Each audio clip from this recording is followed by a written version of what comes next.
And welcome everybody. We are so excited to have you here today. We thought it might be helpful for you to hear some of the members of our leadership team reflect on their professional path. And at our last session, I learned so much I didn't know. So I hope you also will hear from our leadership team and feel as inspired as I did. So our first question for the leaders who are here today, and we'll go alphabetically. So Derek, you're up first. Our first question is, please share with us which program at HGSE you were in and any subsequent degrees. What are you doing professionally now in the field of education? And most of all, is this where you imagined you would be when you graduated from Hugsy? Derek, can you kick it off? All right, thank you so much, Rachel. My name is Derek Terrell, and I'm the Director of Member Engagement with the Coalition for College, which is a nonprofit that provides tools and resources that support and help first-gen, low-income, and other under-resourced students gain access to college and find an affordable education and then succeed in college and beyond. So I did the higher ed program, as I mentioned earlier, and graduated in 2016. After that, I went and worked in college admissions. I actually am very close with one of the founding members of this, Jared Whitney. I interviewed and he hired me at Caltech. So that's another powerful thing of this network that you all are becoming a part of. But after that, was definitely encouraged and supported by him because my goals at the time were to become an admissions dean, something of that nature. And so I went on to get my doctorate of education at UCLA and just finished that up actually last year, December 2021. So feels great to be on the other side of that. But when I went into HGSE, I really did think I had done admissions consulting, things of that nature for the whole time. And I thought that that's what I wanted to get away from. I'd always had a passion for college access, having been a first gen student myself. But I thought I wanted to do something where I'm working really closely and directly with students. So while I was at HGSE, I actually had an internship at Babson College. So I lived and worked there, did residence education and student leadership, worked very closely with the students. And then I just ended up going back to that college access work there. So went back to college admissions for the next 4 years. And then now I've been on the nonprofit side for the last 2. So definitely not where I had expected to be. I thought that I was going to pivot so much when I got to HGSE. And I guess being at HGSE, though, kind of helped me realign with my North Star and where I really wanted to be in the work that I wanted to do. So I appreciate what HGSE did and then the network that it provided me and the people that it connected me with who were able to kind of ground me and bring me back to center. So yeah. Thank you, Derek. Evangeline, can you share with us, please? Good morning. Yes, I attended Harvard for my Master of Education. I was in the APSP, Administration, Planning, and Social Policy concentration. My path is so non-traditional. When I came to Harvard, I had already earned my law degree, so I already had my JD. I had taken graduate level education courses in the College of Education. I attended the University of Iowa. So I'd already in law school had taken courses dealing with higher education in the law and the history of higher education and things like that. So I actually wanted to pursue a doctorate degree. But what happened is, and I was going to pursue it at the University of Iowa, one of my classmates encouraged me to look at Harvard, and it was just something that I'd never even thought about looking into. I visited Harvard and talked to an admissions director here, and he told me, you have all this education, but you haven't done anything yet. You're young, and I went into law school at 21. So, he was right about that. I went straight from undergrad straight to law school. So I went ahead and I just applied for the EDM. I had my law degree, but I applied for the EDM. And what ended up happening after or while I was here, while I was at HGSE, I was thinking about doing kind of diversity work or maybe pursuing a deanship, perhaps at a college or university or at a law school. But I had this huge urgency, this passion for wanting to do work to help African Americans who were interested in law school. I wanted to let them know what to do to prepare, how to be successful, just all the things that I didn't know as a first generation law student, as a first generation college student. So what happened is I followed that urgency. And so I kind of created my own career path, to be honest with you. I did internships while I was at HGSC. I worked in multicultural affairs at Harvard's medical school. I was a part of the Harvard Campus Diversity Project with Professor Dean Whitla, and we went to different schools interviewing administrators and students about issues around diversity. But when I left, I just created my own path. So since then, I created a nonprofit. I've authored and published books about getting into law school, surviving law school as a Black student, conquering the bar exam, getting, advice from lawyers about their path and succeeding as lawyers, as African Americans, and kind of the issues they've gone through. Now I'm a documentary filmmaker, and my first film is called Becoming Black Lawyers, about the path, what students' experiences are like in law school, to help armor and prepare students so that they will understand that they will have a whole lot of additional challenges because they're Black and because of the legacy of slavery and racism in the country. So I've kind of become this education entrepreneur. And my understanding is now that is something, there's a program for that here. At the time I was here, I don't think anybody really understood me or what I was trying to do. I didn't have anybody to really relate to because I already had legal training. And I wanted to do something in a law school environment, maybe, but I really wanted to empower students. So I really took what I had here and from my legal education, and it gave me, I think, more than anything, maybe the confidence, to go ahead and pursue what I wanted. But there was no job. I mean, at the time I graduated, this was 20 years ago, there wasn't DEI, there wasn't diversity, equity, inclusion. Many of the law schools are just now starting to get those types of positions. So I think in many ways, the legal profession is behind when it comes to those issues. So I created my path, and I'll just say that, diverse, like race, those issues, it really, and equity issues and justice issues, my own experiences informed the work. And I just knew that it was important.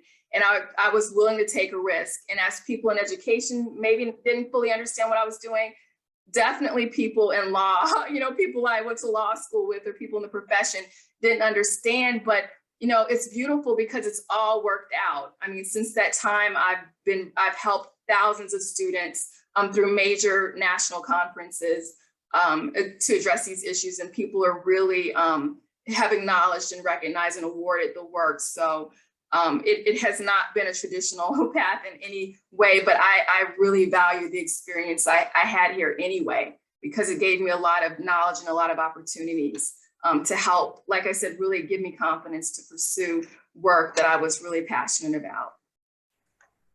Thank you, Evangeline. That is inspiring. Marty, you're next. Thank you, Rachel. I'll try to be short because I did introduce myself a little bit, but so I have had a kind of a multiple career pathway, and I didn't necessarily start out wanting to be in the education field, but here I am. So after going to the ed school, I pursued a doctorate at the University of Southern California, which I earned in 2019.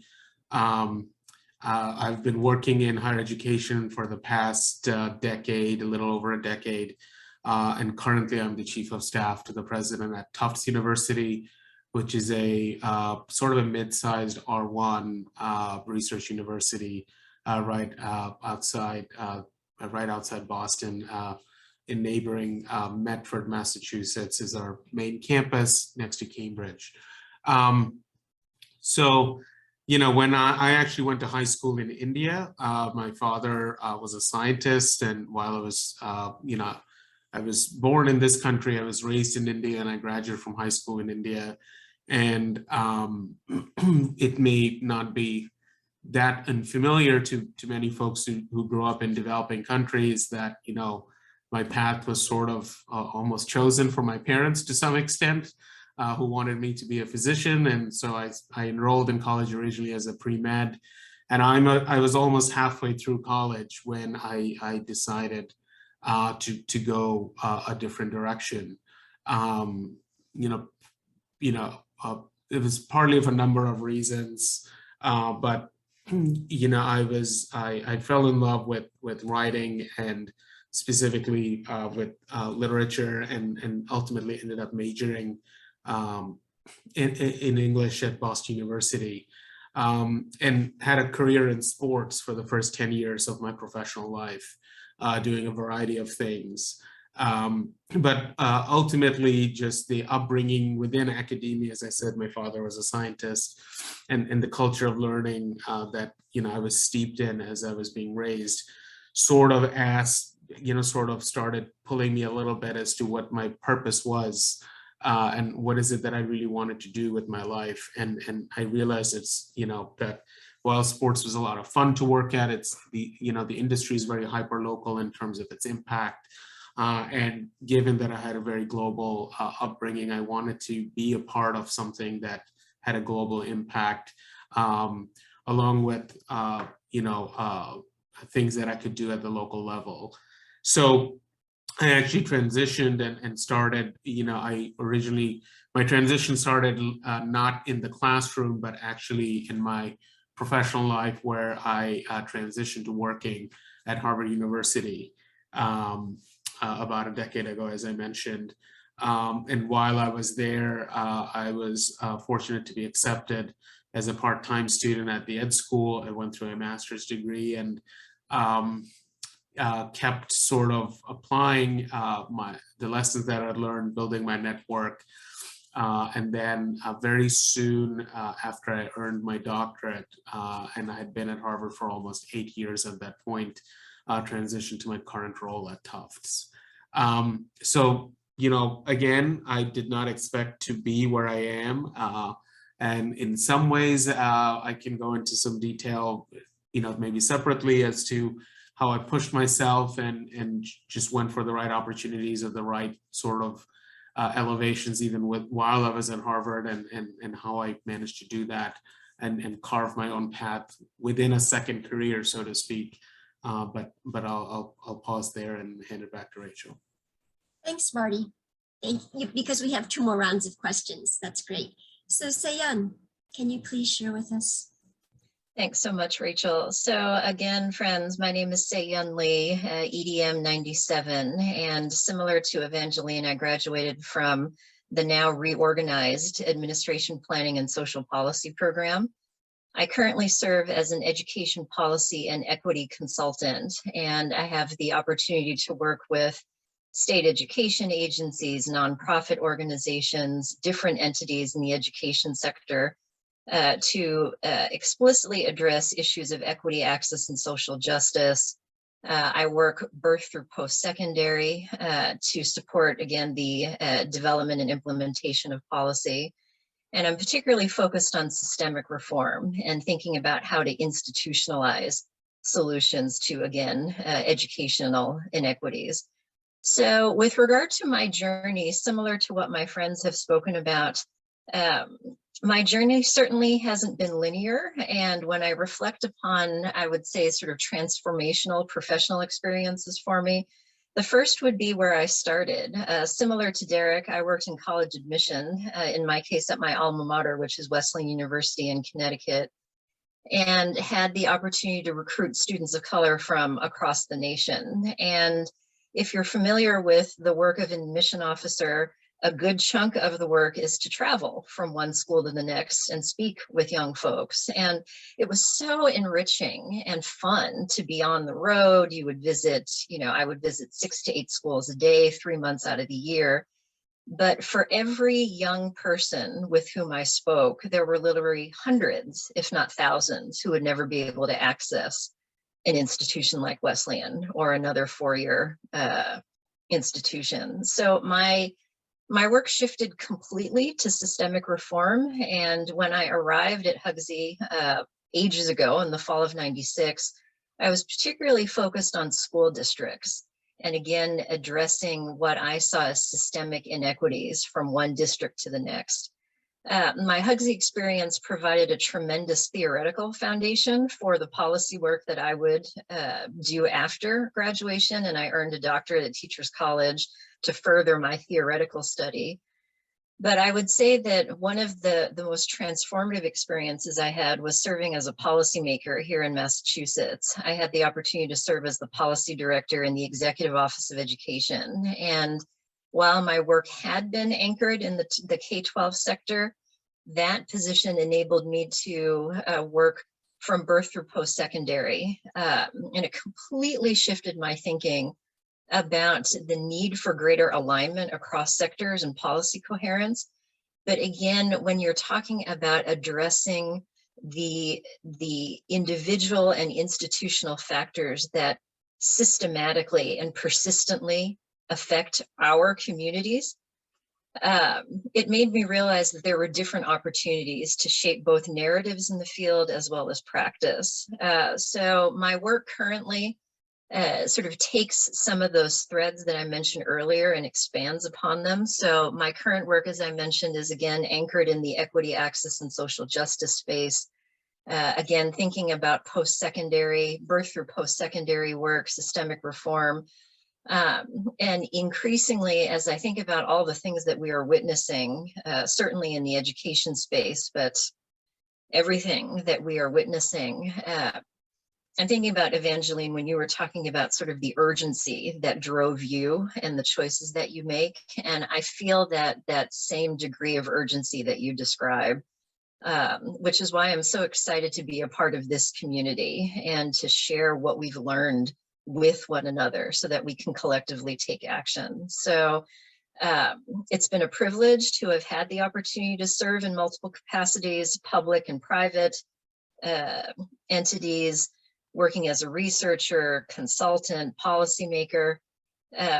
The steps along the way, I think, were unexpected. And I really appreciated, Marty, what you were saying about being thoughtful about choices that you've made along the way. And I think we can all speak to those choices as we continue this dialogue. But it's been exciting. And I would not have certainly expected this when I graduated from Hugsy, but I'm grateful for the opportunities that I have taken advantage of and also the opportunities that have come my way. So thanks so much. Thank you so much, Sayan. So now my next question is starting with Derek. How has your racial identity and issues of racial justice impacted and/or informed your work? Yes, I was going to say, I think I kind of touched on it a little bit earlier, just talking about being a first-gen student, but also being a Black and Korean first-gen student growing up in the South in Kentucky. I just feel like, my racial identity has pretty much, it is influenced and impacted everything that I've done and the way that I navigate the world, the way that I navigate education. And so I think it has heavily influenced the work that I've done. And it's kind of why I continue to stay on this path and making sure that students who look like me come from places that like I came from, and places that I even don't know of, right? But have that same opportunity to access. And so I'm going to keep it short though, because I know that we have a lot of folks and a little bit of time. So I'll go ahead and pass it over. Thanks, Derek. Evangeline, you spoke to this a little bit, but can you add something? Sure. Yeah, I mean, it's a big part. Going into law school, I did not expect to experience what I did. My race was a huge part of my experience. I mean, and I think that just being very honest about it, it's the reason why I do a lot of the work I do. I'm unapologetic about the fact that I'm doing research. I'm doing some of that too and want to do more, but I'm doing outreach specifically to Black students through, like I stated, I have a National HBCU Pre-Law Summit, National Black Pre-Law Conference, through my filmmaking work, through my books, through, you know, so much outreach. So everything is directed towards that. I did not expect race to be such a huge part, but African Americans only make up about 5% of the legal profession, about 8% of all law students. And unfortunately, even today, 2022, once we walk into the walls of law school, even though you would think that it's a place about pursuing fairness and justice and equity, many people are very clear that they don't want us there.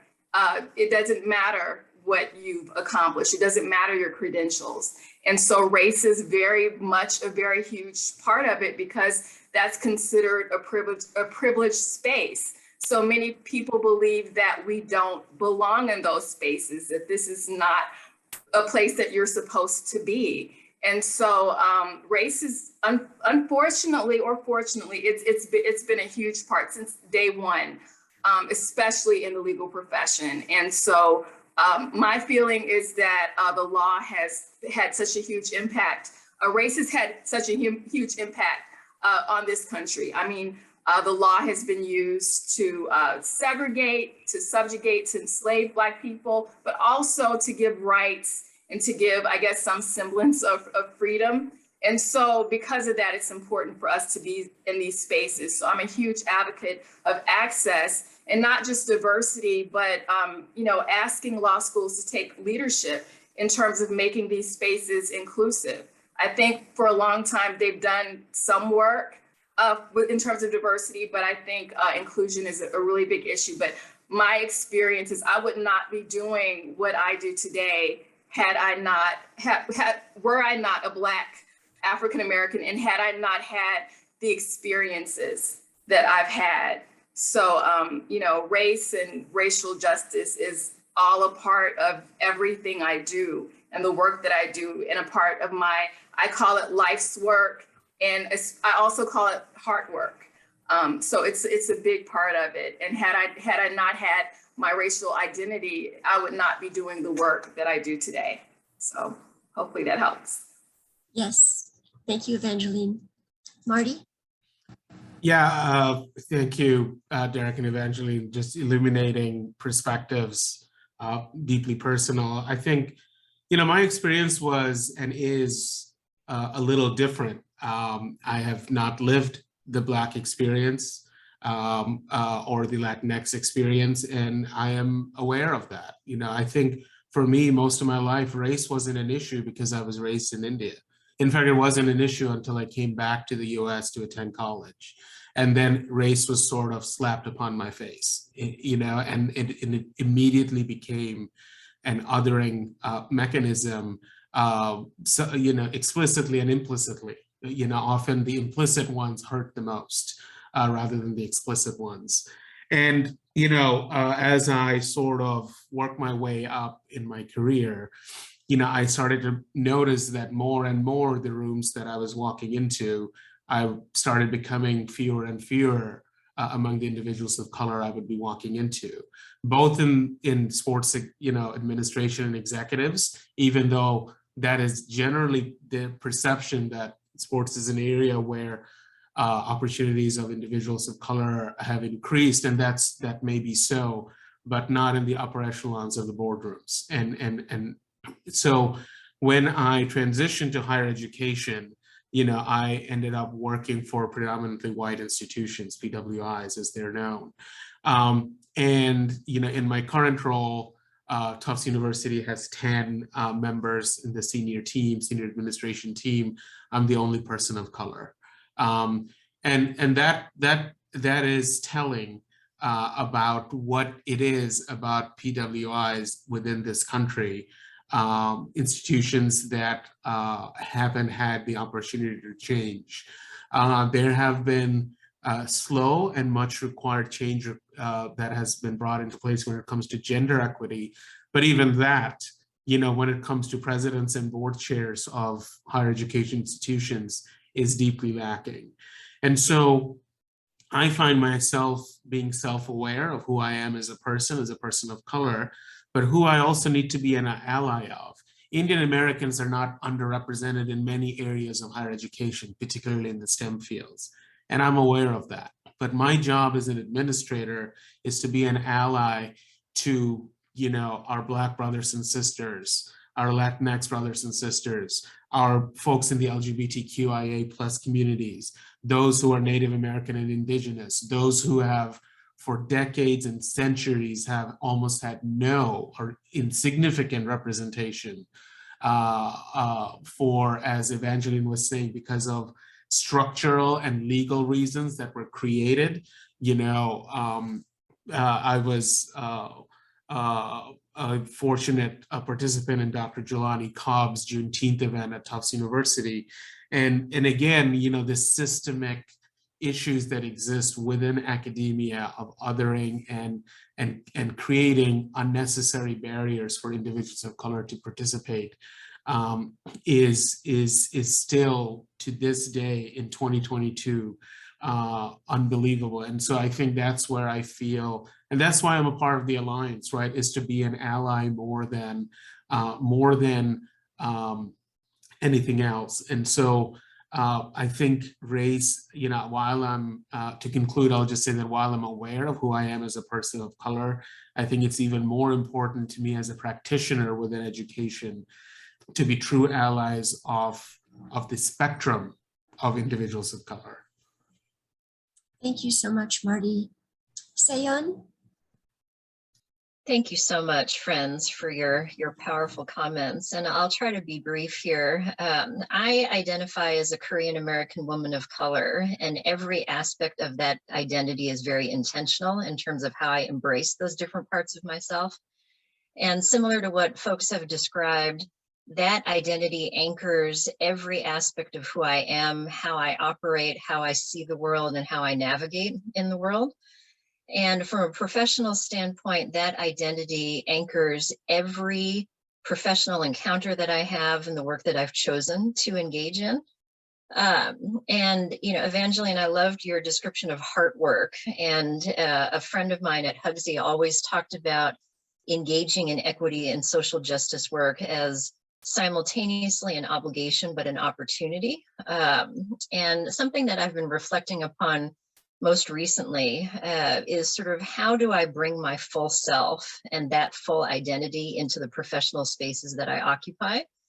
And I cause trouble wherever I go. So I am the one persistently and fiercely advocating for equity, access, inclusion, and social justice issues. I am not always welcome in those spaces. I have learned the hard way. And Marty, when you were talking about issues of representation, that resonated with me very deeply, because certainly in the policy spaces that I occupy, 9 times out of 10, I am the only person of color, let alone woman of color. And so it's interesting to reflect upon, again, obligation and opportunity. What do we choose to engage in, and what motivates us to do this work? So similar to what my friends have described, again, that my identity anchors everything. And I think I have learned, certainly as a professional over the years, how to navigate those different spaces, how to speak different languages, if that makes sense, when it comes to addressing issues of equity and social justice.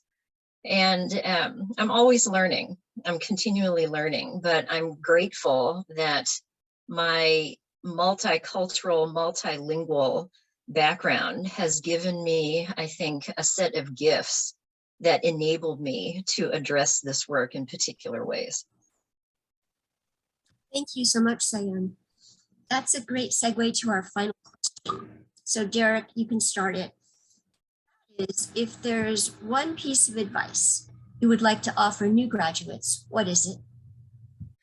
I think mine would just be to stay connected. I mean, I think the Harvard network is definitely a very strong and big network, powerful one. But I think when you think of alumni of color, this is definitely a really strong network and a group as well.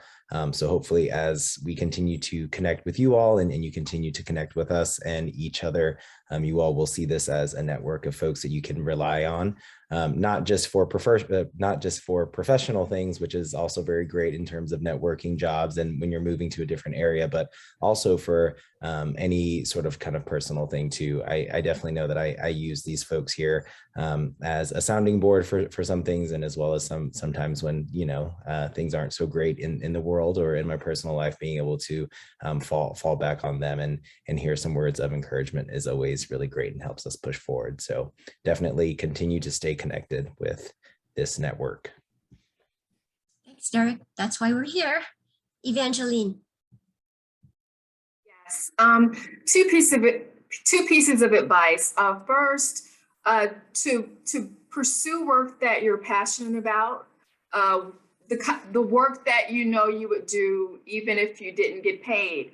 However, figure out a way to do that work, but to monetize it. So we all have loans and bills and responsibilities. So do work you love, figure out how to monetize it. And then if you see a void, if you see work that needs to be done and if there's not an organization or there's nothing there that's addressing it, you be the person to take the risk and take the leadership to build it and create it. So those are my two pieces of advice. Lovely. Take a risk. Thank you, Evangeline. Marty.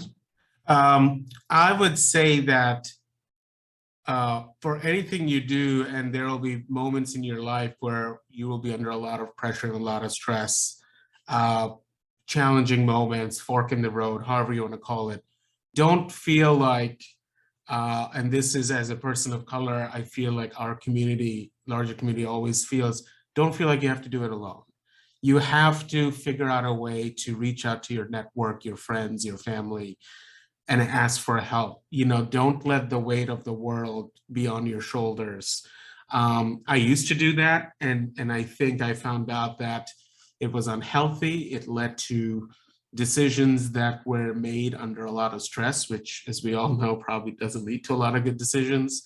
But we, as anything that the last few years and the last decade plus has really taught us, based on what's happening in this country, we have to lean on each other, and we have to depend on collective strength to pick, you know, the individual up. And so I would just say that ask for help, call someone, you know, have a conversation, and if you need it, you know, there's no shame in asking for professional help as well. You know, I think we all need to take care of each other.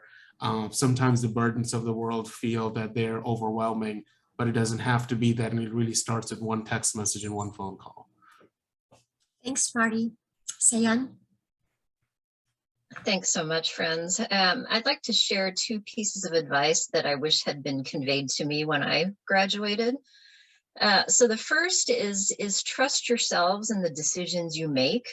I think at times, and Marty alluded to this, I certainly have felt pressure over the course of my career to make the right, quote unquote, right decision or perfect decision or best decision. And I think what I've learned is that I've made decisions based on the information available to me and where I was at any particular point. And even if a position turned out to be not the best fit at the time, there's so much I learned from going through that experience. And similar to what Evangeline was talking about, I learned what truly moved me and what my passions truly are. So that would be one thing, is trust your decisions. And then the second is I encourage you all to own all the spaces that you occupy. And what I mean by that is think about how you can empower yourselves and truly sort of bring your full identities to your professional and personal spaces.